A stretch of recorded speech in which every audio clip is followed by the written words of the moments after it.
Nigerians have expressed joy with the decision of the Senate to pass a resolution abolishing age limitations in job advertisements. Some of them who reacted to the resolution by the Senate said it will inject more people into the labor force.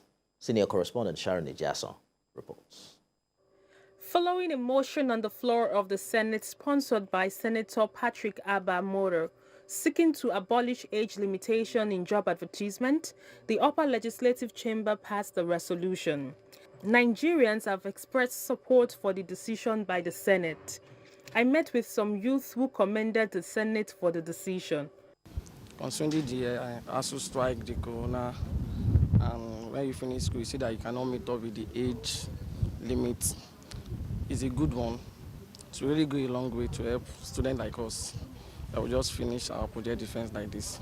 A lot of people graduate from university every year and most actually don't get jobs, but since the limit has been removed now, so I believe that more employment will be given to those graduates and it will curb some illegal activities. That's actually a good one on the part of the Senate because it's actually the age is actually a limit factor on graduates to most industries for job opportunities.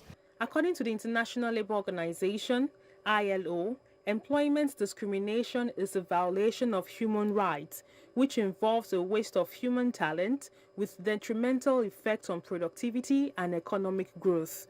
The ILO insists that it generates socio-economic inequalities, which undermines social cohesion and solidarity and capable of aggravating poverty.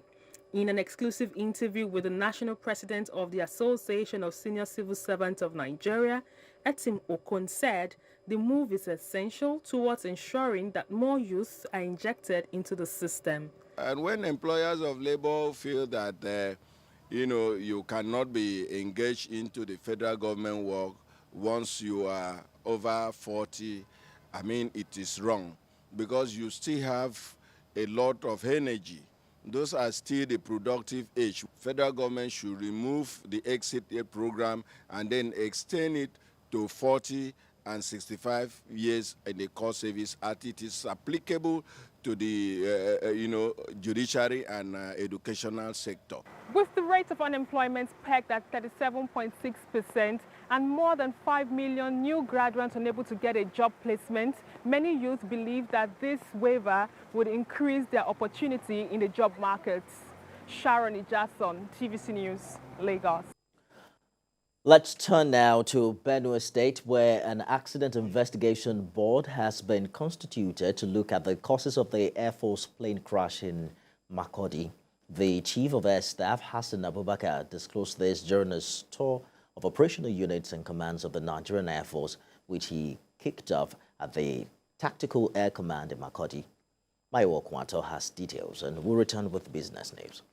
On the 4th of July, a trainer aircraft belonging to the Nigerian Air Force, FT-7NI, crashed in the central city of Makurdi while on a routine training exercise. The Air Force Director of Public Relations and Information, Air Commodore Edwin Gabwet, confirmed this in a statement, which he also confirmed that the two pilots on board commencing his tour of operational units and command of the Nigerian Air Force, the Chief of Air Staff, Air Vice Marshal Hassan Abubakar, reacted to the incident. He disclosed that an accident investigation board have been constituted to look into the cause of the crash. Conclusion reached by the accident investigation board: action will be taken to avoid future crashes or related accidents. Now, today marks the beginning of my tour of operational units and commands in Nigerian Air Force to look at the facilities, installations, processes and procedures, what the troops are doing, what challenges they have, so that we can start to address those challenges as quickly as possible. Yes, we had one of our F-7 airplanes, which is domiciled here in Makurdi with the Tactical Air Command, that had a mishap on Friday last week. Right now, we have constituted an accident investigation board to look at the remote and immediate causes of the accident so that we can learn early lessons from there, so that subsequently we're sure we don't allow that kind of incident to happen. So we have to wait for that investigation to be through. The chief of the air staff had earlier visited the Air Defense Group 101 and other groups where he inspected facilities and addressed units and commands heads. The operational tour is part of efforts to ensure the Nigerian Air Force units and formations maintain a high level of operational effectiveness. Maiwa Okwato, TVC News, Makodi.